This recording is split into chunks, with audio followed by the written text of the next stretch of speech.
Hey there, welcome to another Watchword devlog. Over the past month of development, I have honestly been struggling with some aspects of my game. Sometimes as a game developer, you know that your game needs something. Just something like a new mechanic or just a new idea to spice it up a little bit.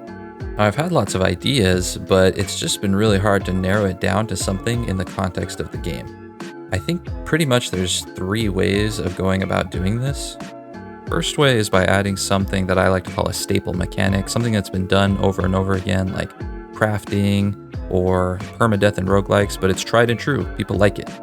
The second way would be to try and do something that is brand new that nobody has seen before. Now, new is kind of a weird concept in any creative field, really. I've even seen people argue that nothing is new because we are always inspired by the things that we see and they influence us whether we know it or not. But you can always try and do something that you believe is new.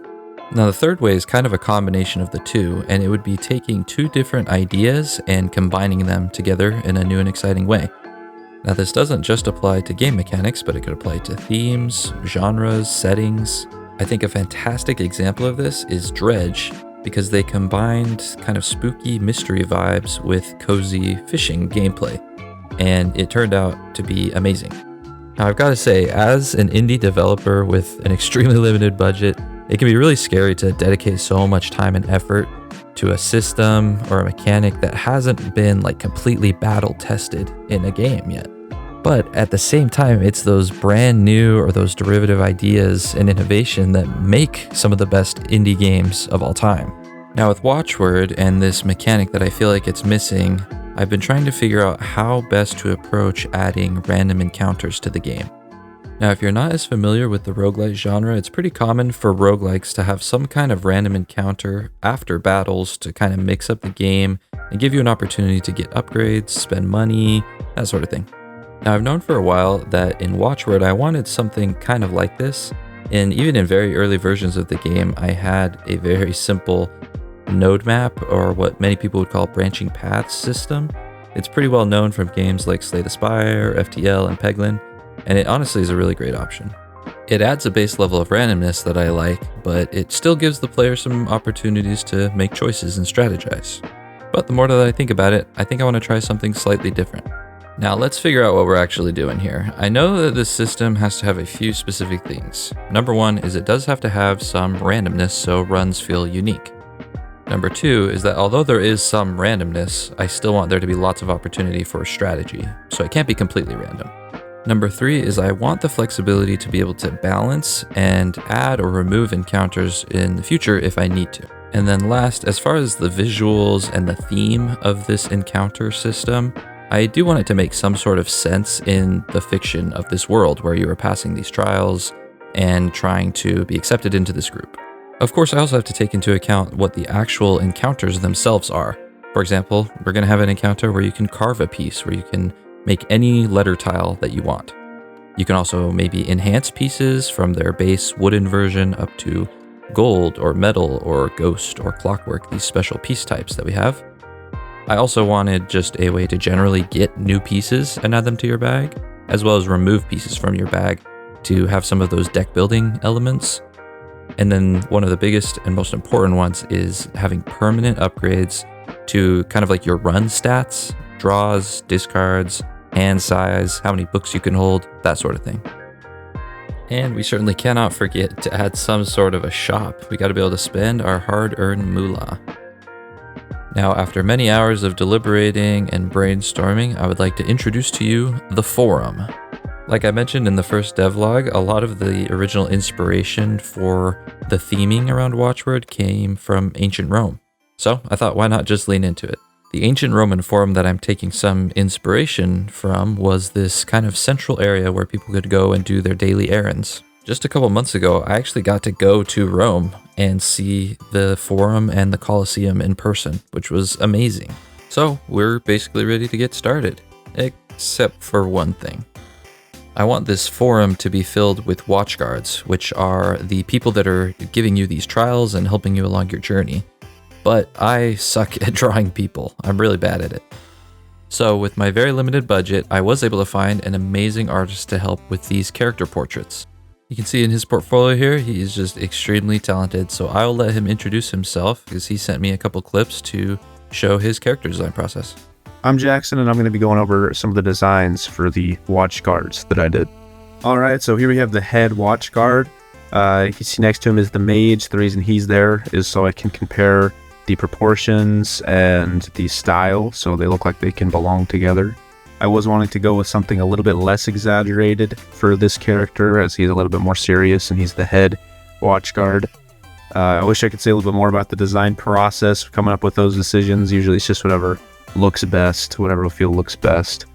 But once I came up with this head shape that we liked, I was having some issues coming up with a good pose. You know, what he should be doing with his arms or what specific clothes he should wear. So I went through a lot of different ideas there, couldn't come up with anything I really liked. But the solution ended up being pretty simple. As you can see right here, he's got an outer coat on, like a cloak, and he's holding on to it. He's got an orb in his other hand. So a very simple pose, but I think it really matches the character. It's really well grounded. His colors match the other watch guards, that same blue. But as you see here right now, he's got some designs on there that are unique to him, make him stand out as the head watch guard. So that is the head watch guard. And then we've got the author character. What we talked about doing for this one was a sort of prodigy, a younger woman who is kind of second in command to the head watch guard. So we were going through the same process there, just going through some different face types. This is the one we decided on. She's got some very easily recognizable characteristics, you know, that denote intelligence, big glasses, braids, things like that. I really do like the way this one turned out here, the pose. She's got this big book on this pedestal and she's in the act of writing. I think it makes the character look more alive, which I think is important with these single frame characters, you know, that they look like they're doing something. But in the coloring stage, she's got a lot of warmer tones, which I think actually work really well against the watchguard blue robe she's got on there. But it turned out pretty good. So that is the author. Jackson absolutely killed it with these portraits. I think that they are awesome and they just add so much life to the scene. So please go check him out on Instagram. I'll put his link in the description. Now, while Jackson was hard at work with these character portraits, I went and tackled the backgrounds and the environments for these different watchguard stalls in the forum. Just to highlight one that I'm particularly proud of here is the rework of the shop, also known as the library. Since these books are way too valuable to be given out for free, you gotta pay for them. Now, the design of this one was kind of inspired by like a grotto of some kind, or maybe like a cave. And I had to go through a bunch of different iterations on what the background would be, just something that would sit in the background, not be too distracting, but also give it a feeling like you were really looking into a cave of some kind. And in general, I'm pretty happy with how it turned out. Let me know what you think.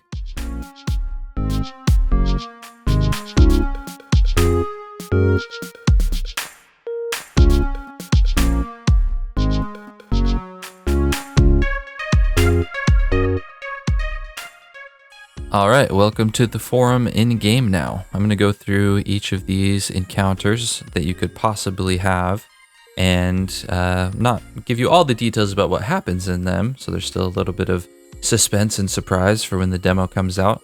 But yeah, we'll go through them all real quick. So this is the shrine. I click on the shrine, then I get a blessing here, and this blessing will affect the rest of my run.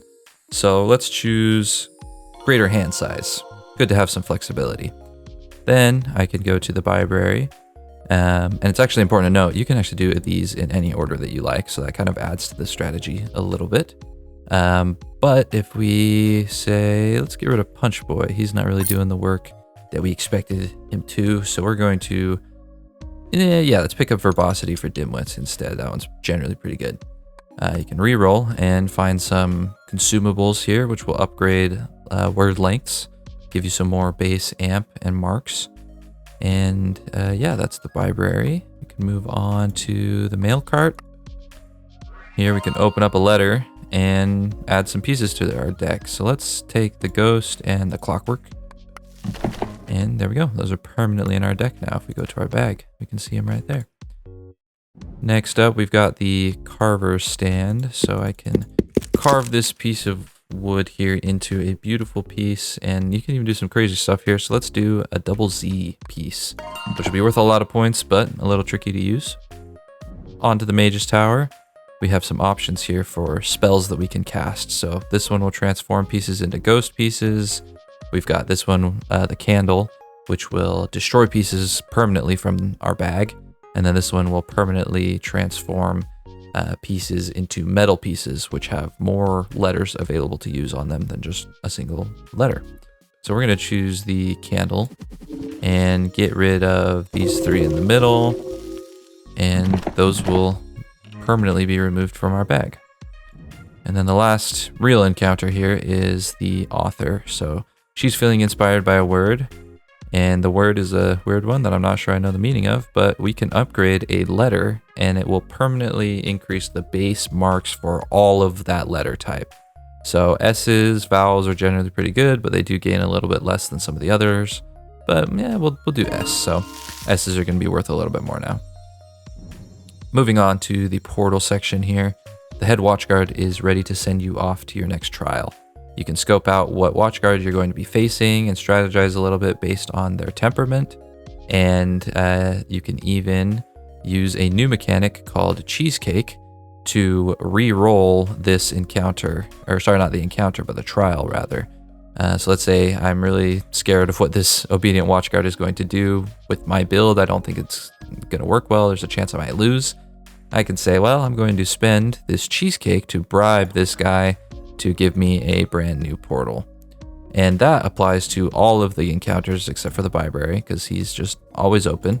But for any of these, you can, bribe them to reopen their shops. And this is kind of adding in that player choice and strategy that I mentioned earlier, because the encounters that you get is random, but there is still a way to, kind of choose which ones are most important to you and do the ones that work best with your run, if you are able to obtain some cheesecake.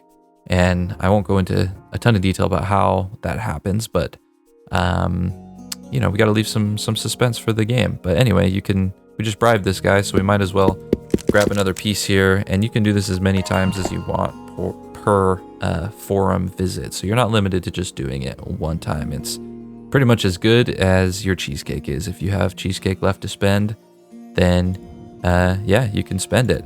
And why cheesecake? I don't know. I just thought it would be funny to bribe them with some kind of dessert, and I love cheesecake. So all you cheesecake haters, I know you're out there. I want to hear all of your hate for this dessert, because, it's okay to be wrong. That's all I'll say about that. Now, I am super excited to announce that at the end of this month, May 2025, the free demo is going to be available for you to play. So if you haven't already, make sure you check the link in the description or just search Watchword on Steam and wishlist the game, because you will be the first to know when that demo goes live. I'm also hoping to release the next devlog on the day that the demo goes live, but I do have some family stuff coming up, so we'll see if I have time. I'm really trying to get it done. So thank you as always for all of your support. It really does keep me going, and I'm just so excited for you guys to play this game that I have put so much work and so much love into.